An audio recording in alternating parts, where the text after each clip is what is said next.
Mission 2027 ને ધ્યાનમાં રાખીને નવી ટીમ રચાઈ। ગોપાલ રાયના માર્ગદર્શન હેઠળ ટીમનું ગઠન છે તે કરવામાં આવ્યું। બ્રિજરાજ સોલંકીને યુવા પ્રમુખ છે તે બનાવવામાં આવ્યા। અનુપ શર્માને પ્રદેશ મંત્રી તરીકેની જવાબદારી છે તે સોંપવામાં આવી છે। હજુ સુધી તમે અમારી ચેનલને સબસ્ક્રાઇબ નથી કરી તો અત્યારે જ ન્યૂઝરૂમ ગુજરાતને સબસ્ક્રાઇબ કરો, ફેસબુક અને ઇન્સ્ટાગ્રામ પર ફોલો કરો।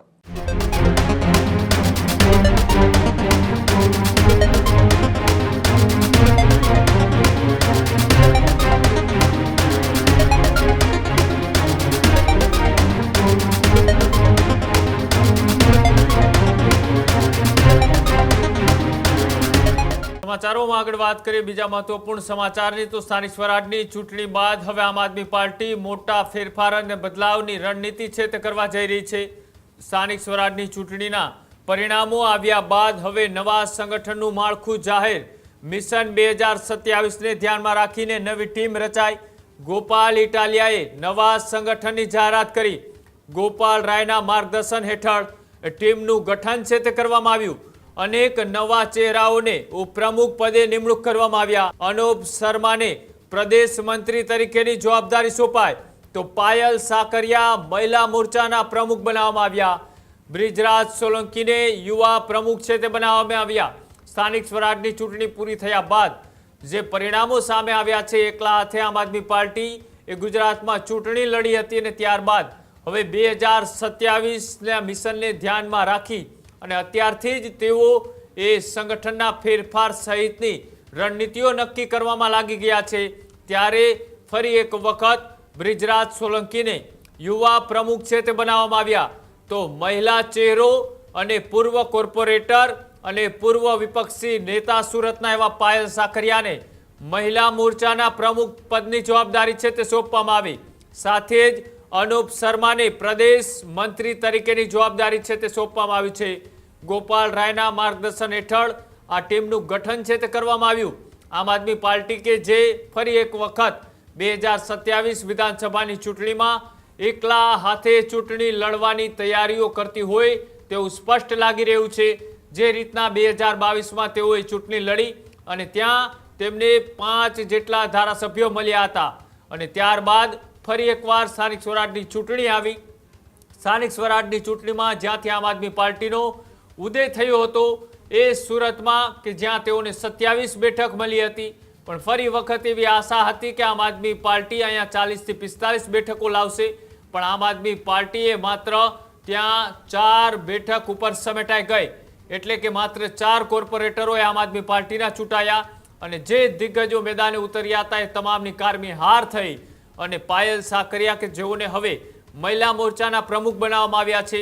સૌરાષ્ટ્રના જસદણ પંથકમાં કોળી સમાજનો ચહેરો અને યુવા ચહેરા તરીકે પ્રસ્થાપિત થઈ રહેલા બ્રિજરાજ સોલંકીને પણ યુવા પ્રમુખની જવાબદારી છે તે સોંપવામાં આવી છે। આ નવી ટીમ એ કેવા પ્રકારની રણનીતિ સાથે 2027ની ચૂંટણીની અંદર કામ કરે છે અને તેની પરિણામોની અંદર કેવી અસર જોવા મળે છે તે પણ જોવાનું રહેશે। અનુપ શર્માને પ્રદેશ મંત્રી તરીકેની જવાબદારી સોંપાઈ તો પાયલ સાકરિયા મહિલા મોરચાના પ્રમુખ બનાવવામાં આવ્યા। બ્રિજરાજ સોલંકીને યુવા પ્રમુખ છે તે બનાવવામાં આવ્યા। સ્થાનિક સ્વરાજની ચૂંટણી પૂરી થયા બાદ જે પરિણામો સામે આવ્યા છે, એકલા હાથે આમ આદમી પાર્ટી એ ગુજરાતમાં ચૂંટણી લડી હતી અને ત્યારબાદ હવે 2027ના મિશનને ધ્યાનમાં રાખી અને અત્યારથી જ તેઓ એ સંગઠનના ફેરફાર સહિતની રણનીતિઓ નક્કી કરવામાં લાગી ગયા છે। ત્યારે ફરી એક વખત બ્રિજરાજ સોલંકીને યુવા પ્રમુખ છે તે બનાવવામાં આવ્યા તો મહિલા ચહેરો અને પૂર્વ કોર્પોરેટર અને પૂર્વ વિપક્ષી નેતા સુરતના એવા પાયલ સાકરિયાને મહિલા મોરચાના પ્રમુખ પદની જવાબદારી છે તે સોંપવામાં આવી। સાથે જ અનુપ શર્માને પ્રદેશ મંત્રી તરીકેની જવાબદારી છે તે સોંપવામાં આવી છે। ગોપાલ રાયના માર્ગદર્શન હેઠળ આ ટીમનું ગઠન છે તે કરવામાં આવ્યું। આમ આદમી પાર્ટી કે જે ફરી એક વખત 2027 વિધાનસભાની ચૂંટણીમાં એકલા હાથે ચૂંટણી લડવાની તૈયારીઓ કરતી હોય તેવું સ્પષ્ટ લાગી રહ્યું છે। જે રીતના 2022માં તેઓએ ચૂંટણી લડી અને ત્યાં તેમને 5 જેટલા ધારાસભ્યો મળ્યા હતા અને ત્યારબાદ ફરી એકવાર સ્થાનિક સ્વરાજની ચૂંટણી આવી।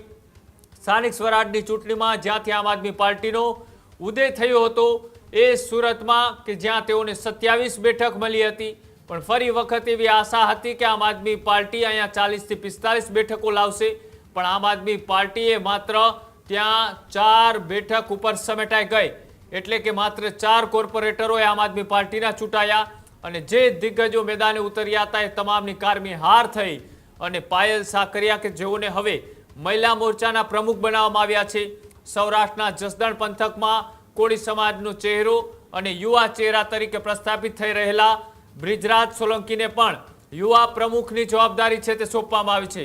આ નવી ટીમ એ કેવા પ્રકારની રણનીતિ સાથે 2027ની ચૂંટણીની અંદર કામ કરે છે અને તેની પરિણામોની અંદર કેવી અસર જોવા મળે છે તે પણ જોવાનું રહેશે.